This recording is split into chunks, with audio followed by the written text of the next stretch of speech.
My parents refused to pay $120,000 to save my daughter's life, but spent $300,000 on my brother's lavish wedding. Meanwhile, my in-laws sold their house to save their granddaughter. 5 years later, my revenge left my parents with nothing. I'm Daniel, 32, owner of a small interior design company. My daughter, Skylar, was 3 years old when she collapsed while playing. The hospital diagnosis devastated me. A congenital lung mass requiring immediate surgery cost $120,000, and we had no insurance. I drove to my parents' house, and they were throwing a party for my brother Ryan's wedding. The house glittered with champagne and designer clothes. I found my parents in the middle of the crowd. Skylar has a tumor. She needs emergency surgery or she will die. I need help with $120,000. Quote, my mother didn't even put down her glass of wine. We already spent $300,000 on Ryan's wedding. We can't cancel now. My father crossed his arms. If we give you that money, the wedding won't happen. I turned to Ryan, standing in his tailored suit, and knelt in front of everyone. Please, just help with a portion. She'll die without that money. Quote, he recoiled. You think I'm going to cancel my wedding because of this? I'm responsible for my fiancé and the future I'm building. Quote, sorry, but no. My father grabbed my shoulder. Stand up, Daniel. Stop embarrassing us. Quote, I went out into the rain and collapsed in my car. Then I drove back to the hospital where Jode was waiting with her parents. My in-laws weren't rich, just working class. But the next day my father-in-law called. How much more do you need? I said, 40,000. He replied, we sold our house. Come pick up the money tomorrow.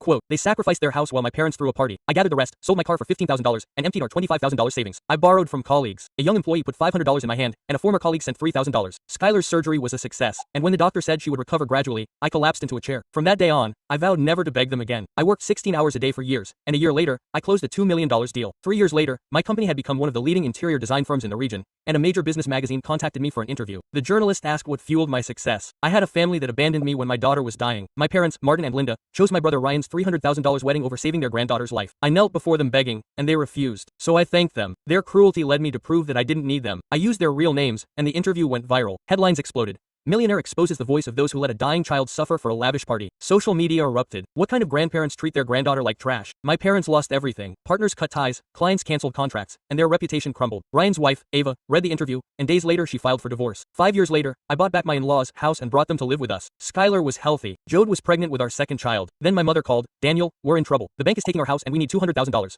Quote, I remember the day I knelt before them, the day they chose a party over their granddaughter's life. Mom, do you remember when I begged for help? Silence. That day you said Ryan's wedding mattered more than saving Skylar. You told me I was smart enough to handle things myself. She sobbed. I know I messed up, but please. We're family, and family helps each other. I laughed. Let me ask you something, Mom. Between a party and your house, what's more important? She was silent. That day, you chose a party over saving your granddaughter, and today you think I should choose to save you? She pleaded. Daniel, please, I said. My real family has helped me when I needed it. It was my in-laws who sold their house, my colleagues who gave their last dollars, strangers with more kindness than me. My own blood. She said, but are we your parents? I replied, no. My parents died the day they turned their backs on their dying granddaughter. You're just strangers who share my DNA. Quote, she asked, so you're just going to let us lose everything? I took a deep breath. You taught me that some things matter more than family, and you were right. Goodbye, Mom. Quote, I hung up. She called 17 more times that week, and then Ryan called furious. Then my father sent emails begging. I blocked them all, and the last I heard was that they lost their house and moved into a small rental. Ryan is working 2 jobs to support them. Sometimes Jode asks if I feel guilty. I don't.